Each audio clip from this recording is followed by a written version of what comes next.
Two fields that items in this game have are an attributes byte and an associated data address.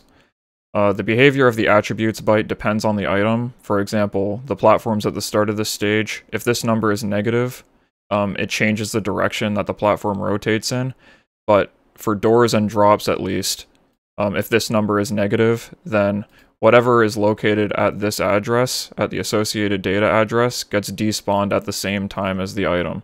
So right now the door is loaded, and because this number is negative, whatever is located at FA75 will also despawn at the same time as the door. And the item that's here it's like a camera control that determines when the door is supposed to load based on the camera position. So when the door despawns, that also gets despawned at the same time. But if we go in here,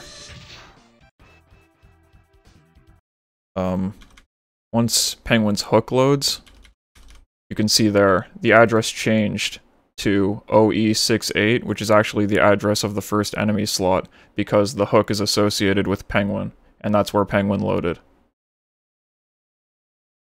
Usually when drops spawn, the attribute byte here gets reset to 0, so we can frame advance a few times here, get this health drop, and we can see that attribute got set to 0, and we can frame advance as normal, and load this miner into the first enemy slot, and nothing weird happens. We can just kill him as normal. But for some reason with 1-ups, that doesn't happen. We can see here that the attribute byte is still negative from the door, and the associated data is still the first enemy slot, which is leftover data from Penguin's hook. So right now, the behavior of this 1-up is, when the 1-up despawns, because this attribute byte is negative, also despawn what's at this address, which is the first enemy slot. So we can frame advance here until we have both the drop and the miner loaded at the same time. Okay, and so if I frame advance a few more times, we can see when the 1-up despawned, enemy 1 is no longer loaded, so the miner disappears.